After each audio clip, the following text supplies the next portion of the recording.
예레미야 선지자가 활동하던 당시는 남유다, 북이스라엘 다 멸망하고, 그리고 이스라엘이 이 지구상에서 흔적도 없이 소멸된 그런 시간이었습니다. 북이스라엘이 19명의 왕이 하나님 앞에 한 왕도 칭찬받지 못하고 우상 숭배하고 그렇게 더럽혀져서 망하는 것은 이해가 가는데, 20명 되는 남유다의 왕 중에서 그래도 칭찬받는 히스기야 임금도 있고 또 요시야 임금도 있고 해서 그렇게 칭찬받는 왕들이 있었음에도 불구하고 200여 년을 사이에 두고 북이스라엘이 먼저, 그리고 남유다가 나중에 멸망하게 되죠.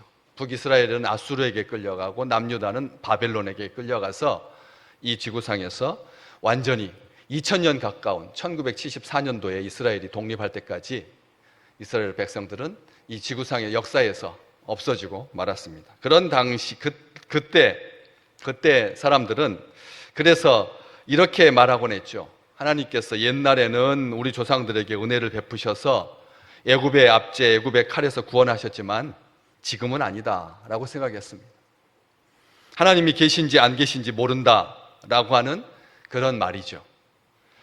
참고로 예레미야 선지자가 활동하던 당시는 출애굽했을 때, 이스라엘 백성들이 하나님의 그 은혜를 입었을 때 시차가 800년 차이가 납니다. 800년.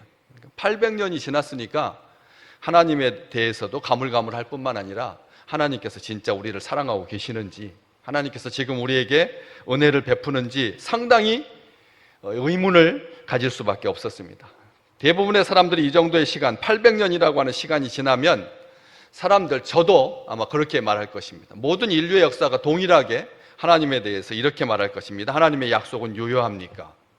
신약, 구약 우리에게 주셨는데 하나님의 약속은 유효합니까? 이 시대에 지금 여기 나에게도 그것이 가능한 일입니까? 라고 생각하기 쉽다는 것이죠. 아픔과 고난 가운데 살아가면서 무기력하고 연약함에 눌려 있을 때 하나님은 지금도 나를 붙들고 계시는지, 나를 사랑하고 계시는지 의심할 수밖에 없습니다.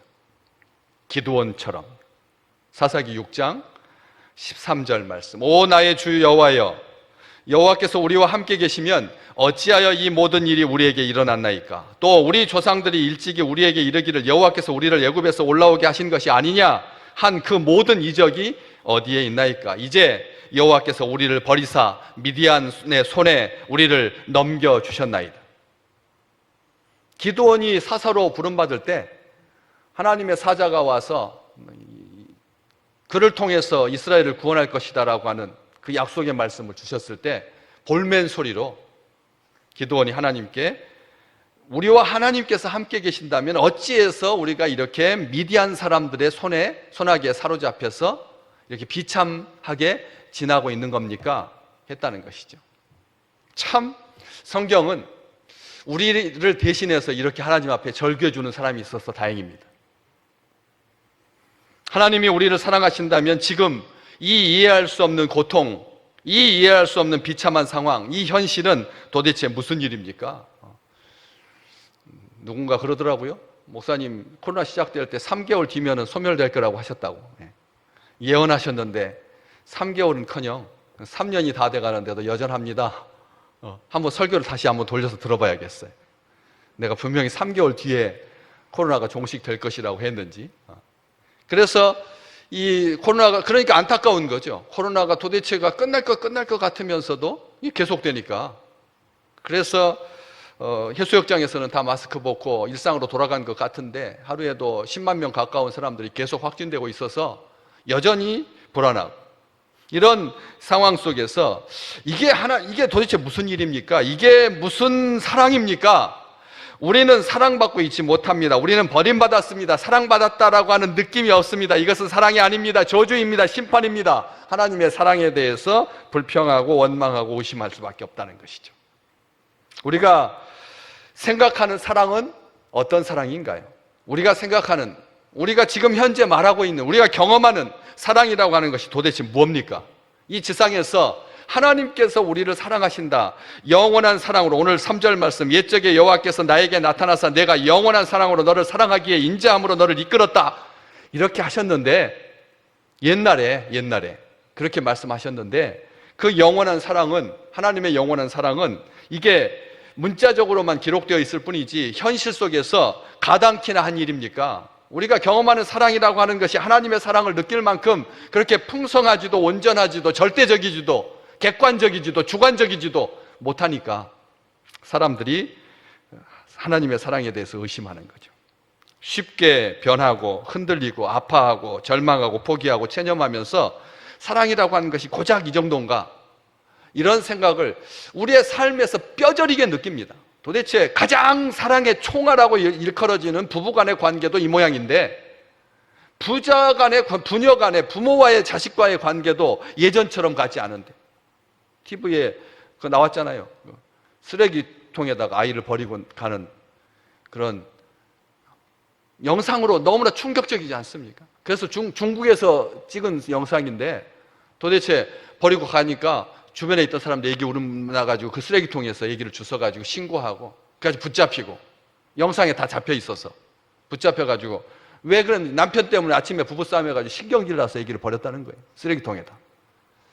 이런 일들을 경험하면서 도대체 사랑이라고 하는 게 뭔가 하다 보니까 나중에는 끝까지 그렇게 양보하는 게 아니죠. 이제 비참해진 거죠. 그래서 자기와의 타협인데, 고작 상대방이 원하는 대로 해주는 것이 사랑이라고 생각한다. 그래서 요즘 부모들은 자녀들이 원하는 대로, 자녀들이 해달라는 대로 해주는 게 자녀를 사랑하는 걸로 그렇게 착각하는 시대라는 거죠. 상대방이 원하는 것을 해주는 것, 사랑받는 느낌이 들도록 해주는 것이 사랑이다. 사랑받는 느낌이 들게 해야 된다. 그래서 언제부턴가 우리의 사랑은 감정과 느낌에 치중되어 있죠. 감정과 느낌으로 치중되어 있고 병들더니 시들었습니다. 그래서 사랑받는 대상의 소원이 중심이 되어서 자기 소원이 이루어지지 않고, 사랑받는다라고 하는 느낌을 받지 못하면 사랑받지 못한다라고 생각한다는 거죠. 우리도 가끔 실패하고 넘어질 때 하나님께 서운한 감정이 들 때가 있습니다. 원망스러울 때가 있죠. 그래서 그렇지만 그럼에도 불구하고 우리는 모태신앙이고 4대째 믿고 5대째 믿는 사람들도 생겨나서, 그래서 하나님을 부인하거나 예수님을 모른다고 하지 않는데, 다만 속으로 이렇게 말하는 거죠. 하나님께서 영원한 사랑으로 우리를 사랑하신다면서요. 구약 성경에 하나님께서 사랑하신다라고 하는 말을 담기도 어려워했습니다. 그런데 예레미야 선지자는 이 말을 지금 하고 있는 거거든요. 하나님께서 영원한 사랑으로 우리를 사랑하신다. 구약 성경에 하나님의 사랑에 대해서 찾기가 참 드뭅니다. 대부분 다 하나님의 은혜, 긍휼, 자비 이런 식으로 기록되어 있지, 하나님의 사랑, 그것도 더 넘어서 영원한 사랑이라고 하는 이 말 자체가 구약 성경에서 드문 그런 표현인데, 도대체 이게 가능한 것입니까? 하나님이 나를 사랑하신다면 나에게 왜 이런 어려움과 실패와 아픔과 시련과 역경, 고난, 고통 주시는 것입니까? 이것이 과연 나를 사랑하시는 것입니까? 여기 3절 말씀에 옛적에 여호와께서 나에게 나타나사, 이스라엘에게가 아니라 나에게 나타나사. 바로 직전 성경, 개역 성경에, 우리가 지금 개역 개정판 성경 보고 계시는데, 직전 성경에서는 이스라엘에게 나타나사 이렇게 되어 있거든요. 그런데 이번 개역 개정판을 하면서는 원문대로 나에게 나타나셨다, 내게 나타나셨다, 이렇게 말씀을 하고 계시고, 또 이게 굉장히 나에게 나타나셨다라고 하는 말은 직접적이고 경험적인 거죠. 공동체적인 그런 경험은 우리로 하여금 굉장히 우구심을 갖게 합니다. 국민소득이 지금 일본을 추월했다고 하는데, 별로 우리의 삶은 나아진 게 하나도 없거든요. 안 그렇습니까? 폐지 주우시는 노인분들은 더 많아지는 것 같고, 이게 가을에 12바구니 사역을 하면서 그분들에게 상품권도 드리고, 그 다음에 과일도 대접하고 음료수도 드리고 또 축복해주고 안아드리는데 숫자가 그대로거든요. 나라가 이렇게 전체적으로 GDP가 올라갔다고 그래서 그 속에 살고 있는 아라리 국민들이 그것을 충분하게 누린다면 모르겠는데, 그래서 공동체적인 하나님의 사랑에 대해서는 의심은 없지만, 나에게는 직접적이지 않아서 의구심을 가질 수밖에 없어서 오늘 본문 말씀 그 윗절 말씀에도 보시면 여호와께서 이같이 말씀하시니라. 칼에서 벗어난 백성이 광야에서 은혜를 입었나니. 이집트의 칼에서, 애굽의 칼에서 죽음으로부터 하나님께서 구원해 주셔서 광야에서 은혜를 입었다. 그런데 곧 그 은혜를 입은 게 뭐냐? 내가 이스라엘로 안식을 얻게 하려 갈 때에, 우리 하나님께서 내가 이스라엘 백성으로 안식을 얻게 하러 갈 때에 은혜를 입은 거다. 이렇게 말씀하셔서 구약 성경 속에 800년 전에 어떤 한 시점으로 말하지 아니하고 지금도 하나님께서 우리에게 은혜를 베푸시고 안식을 얻게 하려고 오신다. 지금 이때라고 하는 것이 바로 과거의 어떤 시점만을 딱 말하고 있는 것이 아니라는, 하나님께서 우리에게 오셔서 안식을 얻게 해주시는 것이 은혜 받는 거다. 오늘 주의 백성이 주의 전에 올라와서 말씀 가운데서 안식하는 것, 이게 하나님께서 우리에게 주신 은혜다. 이것을 지금 그렇게 말하고 있는 거거든요. 과거를 기억해라. 과거에 800년 전의 일인데 그것을 기억하면서 보시면 내가 이스라엘로 안식을 얻게 할 것이다 하고 하러 갈 때다 했는데 밑에 각주가 붙어 있어요. 성경 말씀에 보시면 뭐라고 되어 있나요? 각주가 있는 성경책 가지신 분은 보시면 2절 말씀에 내가 이스라엘로 할 때 이스라엘이 네개로 되어 있어요. 내가 내게 안식을 얻게 하러 갈 때다.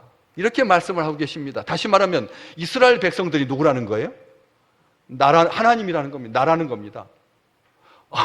무슨 말인지 아셨어요?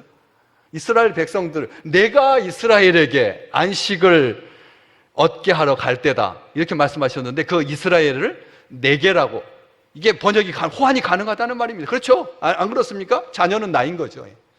자녀는 나인 겁니다. 이게 영원한 사랑의 표징이고 사인인 거죠. 하나님께서 우리를 나라고, 그래서 사울아 예수님께서 말씀하신 거잖아요. 네가 어찌하여 나를 핍박하느냐. 사울은 예수 믿는 사람들을 죽였죠. 예수 믿는 사람들, 교회를 핍박했잖아요. 그런데 예수님께서 뭐라고 말씀하셨다고요? 네가 왜 나를 핍박하느냐, 이렇게 말씀하셨거든요. 광야에서 은혜를 받게 하신, 광야에서 은혜를 입게 하신 그 하나님께서 이스라엘을 자기와 동일시하고 계신다. 아버지가 내 안에, 내가 너희 안에. 우리 주님께서 말씀하셨잖아요. 네가 내 안에, 내가 너 안에. 주님께서 그렇게 말씀하셨잖아요. 그래서 이게 하나님의 영원한 사랑인 거죠. 하나님은 대답하십니다. 3절 말씀이 바로 하나님의 대답입니다. 옛적에 여호와께서 나에게 나타나. 예레미야가 지금 자기한테 이제 말하는 거죠. 예레미야가 옛날 여호와께서 예레미야 나에게 나타나사. 옛날에 예레미야는 있었습니까? 없었습니까? 없었죠. 그렇죠. 나이가 많아봤자 그렇지 않습니까? 800년 전에 없었잖아요.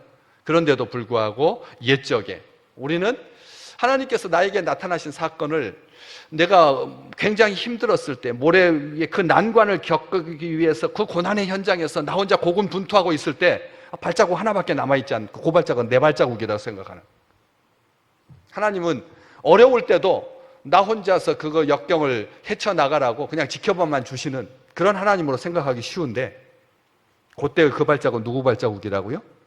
하나님께서 나를 들쳐매고 고난의 현장을 벗어난 하나님의 발자국인데도 늘 그런 생각으로 가득 차 있는 거죠. 그래서 하나님께서 나에게 나타나신 것이 언제련가? 오늘 지금인데 나에게 안식을 주는, 내가 여기 2절 말씀에 분명히 기록되어 있잖아요. 내가 내게 안식을 얻게 하러 갈 때, 오늘 우리에게 주시는 안식은 하나님 안에서 참으로 누리는 이 세상에서 발견할 수 없는 최고의 참 은혜이며 평강이고 안식인데도 하나님 언제 나를 만나 주셨습니까? 꼭 기도원처럼 말한다는 거예요. 그런데 선지자가 말합니다. 옛적에 여호와께서 나에게 나타나서 내가 영원한 사랑으로 너를 사랑하기에 인자함으로 너를 이끌었다 하였노라. 하나님께서 예레미야에게, 이스라엘에게 내가 영원한 사랑으로 너를 사랑하기에 인자함으로 너를 이끌었다 말씀하고 계신다는 거죠. 옛적에 너에게 나타났었노라. 내가 너를 사랑하되 영원한 사랑으로 사랑한다. 그리고 내가 너를 사랑하기 때문에 인자함으로 너를 내게로 가까이 오도록 이끌었다. 아멘. 하나님께서 영원한 사랑으로 나를 사랑하신다라고 하는 증거가 뭐냐? 예배 드리러 가까이로, 나한테로 예배 드릴 수 있도록 가까이 불러주셨다는 것이죠. 오늘 이것이 하나님의 대답이라고 하는 것, 7호를 마치면서 다시 한번 영혼에 잘 박힌 못과 같이 새겨지시기를 주님의 이름으로 축복합니다. 영원한 사랑은 하나님의 성품입니다. 하나님의 존재 방식입니다. 하나님께서 우리를 구원하시고 우리에게 영생을 주신 이유가 바로 이 사랑 때문인 것이죠. 하나님의 사랑보다 놀라운 것은 없습니다. 그 영원한 사랑은 이스라엘 자손처럼 거역하고 반역하고 불순종하는 사람들에게까지 미치죠. 하나님으로부터 아무것도 얻을 자격이 없는 그들을 하나님께서 인자하심으로 하나님께 가까이 이끄십니다. 하나님께서 영원한 사랑으로 우리를 사랑하기에 인자하심으로 우리를 하나님 가까이로 이끄신다. 신앙생활 할 때도 우리는 때로는 어려움과 환난이 오는 것을 벗어날 수가 없습니다. 아무것도 하나님을 가까이 하라고 하는 하나님의 부르심인데도 불구하고 하나님 앞에 이런 어려움과 환난이 닥치면 하나님이 안 계신 것 같고 하나님이 멀리 계신 것 같다는 것. 어려움이 닥치면은 하나님께서 가까이 오라고 안식을 주실 거라고 부르시는데도 우리는 그렇게 생각을 한다는 거죠. 하나님을 멀리하면 모든 복이 사라지고 그 자리를 염려와 근심과 걱정이 차지하게 될 것이다라고 하는 것을 알면서도 죄는 하나님에게서 멀어지는 것입니다. 하나님으로부터 멀어지면 평강에서 염려와 근심으로, 빛에서 어둠으로, 축복에서 저주로, 영생에서 영벌로, 천국에서 지옥으로 그렇게 떨어질 수밖에 없는 것이죠. 하나님으로부터 멀어지면 사탄 마귀가 사랑과 평화를 파괴하고 분노와 적개심으로 가득하게 만듭니다. 마음을 강팍하게 하고 의심하게 하고 불안하게 하고 두렵게 만듭니다. 절망과 상실감으로 비참해집니다. 하나님께 가까이 하는 것이 너희에게 복이라 성경은 말합니다. 하나님을 가까이 하면 여호와의 모든 복을 누리게 될 것입니다. 오늘 12절 말씀에 보시면 그렇게 나와 있지 않습니까? 하나님께서 우리에게 얼마나 큰 복, 여호와의 복을 주신다. 무슨 복을 주시느냐? 곡식과 새 포도주와 기름과 어린 양의 떼와 소의 떼를 얻고 크게 기뻐하리라. 그 심령은 물된 동산 같겠고 다시는 근심이 없으리로다. 하나님께 가까이 하면 여호와께서 주신 모든 복을 누리게 된다는 거죠. 만군의 여호와 하나님께 찬송하게 되고요. 오늘 4절 말씀, 처녀 이스라엘아, 이스라엘은 이미 간음한 여자입니다. 하나님 앞에 우상 숭배했습니다. 간음자입니다. 몸과 마음과 영혼이 썩은 사람들입니다. 하나님께서 이 세상에서 다 흩어버리셨습니다. 그런데 뭐라고 말씀하십니까? 처녀 이스라엘아, 내가 다시 너를 세우리니 네가 세움을 입을 것이요 네가 다시 소고를 들고 즐거워하는 자들과 함께 춤추며 나오리라. 예배하러 나올 거라는 거죠. 여호와를 찬송하게 될 것이다 말하고 있습니다. 예배하게 하신다, 찬양하게 하신다 라는 그런 말씀입니다. 춤추고 노래하며 농사짓고 4절에서 5절 말씀, 일상의 기쁨을 누리는 것. 우리가 얼마나 바랍니까 지금? 일상의 기쁨을 누리기를 원합니다. 이래서는 안 되겠거든요. 아이들이 벌써 코로나 시작할 때 5살이었으니까 지금 8살이 되거든요. 9살 되고 이러다간 이제 애들하고 못 놀아주겠으니까 아빠가 인터뷰하더라고. 이래서는 안 되겠다 싶어서 애들 데리고 나왔다고. 그래서 수영장에 나가가지고 그 딸 둘 앞에서 활짝 웃으면서 일상으로 돌아간다라고 하는 것이 그 어떤 때보다도 행복한 것이고 하나님께서 우리에게 안식을 주시는 것이고 이게 영원한 사랑의 증거라고 하는 것을 이 시대만큼 고백할 수 있겠습니까?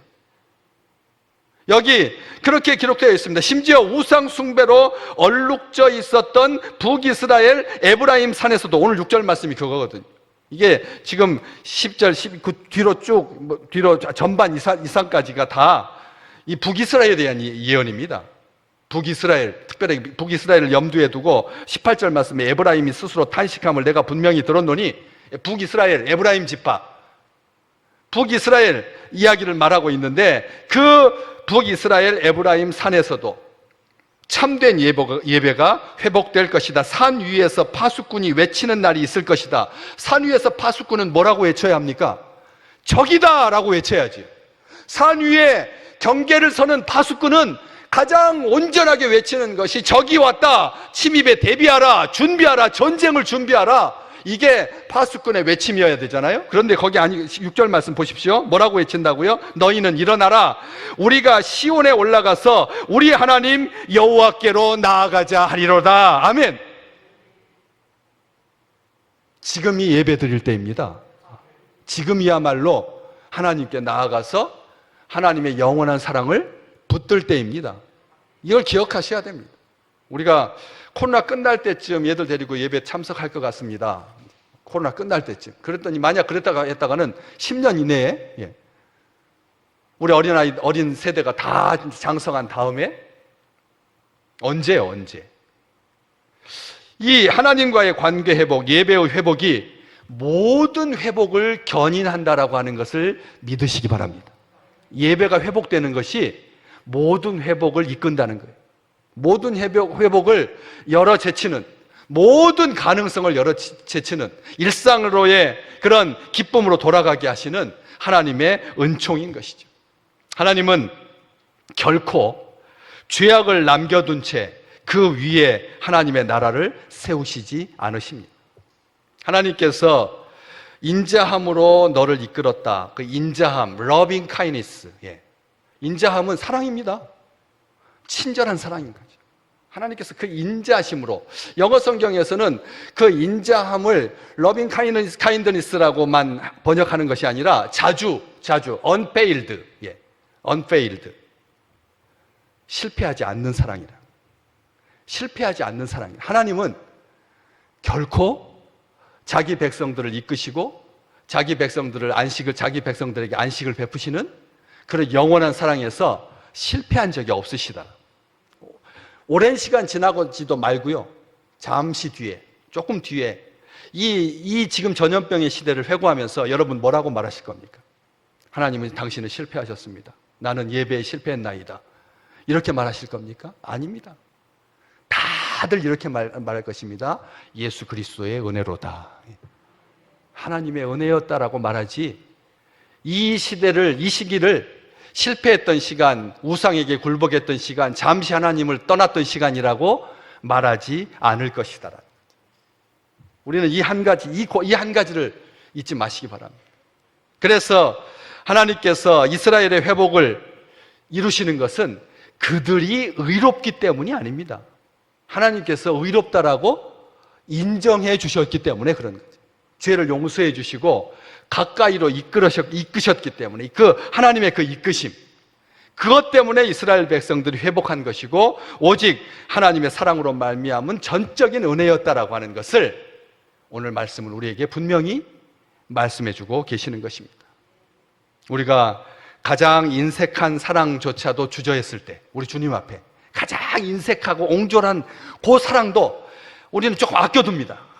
우리 주님께서 나에게 연봉 2억 정도 되게 하시면 내가 그때 11조도 하고, 연봉 2억 정도 되게 하시면 내가 그때 11조도 하고. 11조 안 하시는 분들 잘 새겨서 들으십시오. 언제 11조 하시게요? 은퇴하신 다음에? 언제요? 언제? 하나님 앞에 아껴두는 거예요. 하나님 앞에 나에게 전폭적인 그런 은혜를 베푸시면 내가 그때 가봐서 하나님 앞에 11조도 하고 선교 헌금도 하고 구제 헌금도 하고, 내가 내 소득의 10의 3조까지, 부모님께 10의 1조, 그 다음에 객과 고아와 과부에게 10의 1조, 선교지에 10의 1조, 이렇게 하겠습니다. 언제요? 언제? 기억하십시오. 하나님께서 우리를 먼저 영원한 사랑으로, 지극한 사랑으로, 실패하지 않는 사랑으로 이끄셨다는 것을, 더할 나위 없는 사랑으로 하나님께서 우리를 인도하고 계신다는 것을, 시시때때로 하나님께서 안식을 주실 것입니다. 8월 시작하면서 내일부터 8월입니다. 어저께 36도라고 하더라고요. 36도, 35도, 36도. 딱 나가면 딱 오그라져 타져 죽게 생겼더라고요. 그래서 중국에서 유튜버들이 그 뜨겁게 달궈진 대리석 위에다가 나쁜 사람 같아요. 개미를 그냥 딱 던져놓으니까 빠바바박 돌아다니다가 죽는 영상을 찍어서 올려놨더라니까요. 개미도 타서 그 대리석 위에서 타 죽는 만큼 온 세상이 그렇게 폭염 가운데 시달리고 있을 때 하나님께서 손 내미셔서 시원하게 하시고, 배달 많이 하시는 분들 그렇게 공장 하시는데 에어컨 한 대 없어가지고 그냥 대형 선풍기 몇 대가 있는데 그 중에서 반은 삐걱삐걱거리고 안 돌아가고 그 속에서 땀 뻘뻘 흘리면서 그렇게 쉬지 못할 때 하나님께서 시원한 얼음 냉수와 같이 우리를 만나주시고 우리에게 참된 평안을 주시고 참된 안식을 주시는 때가 바로 지금, 주님께 은혜 받을 때고 주님께 감사하며 주님께 찬양하며 일상이 회복되는 그 축복을 누리시기를 주의 이름으로 축복합니다. 에베소서 2장 4절과 5절 말씀 함께 같이 한번 읽어볼까요? 긍휼이 풍성하신 하나님이 우리를 사랑하신 그 큰 사랑을 인하여 허물로 죽은 우리를 그리스도와 함께 살리셨도다. 너희는 은혜로 구원을 받은 것이라. 아멘.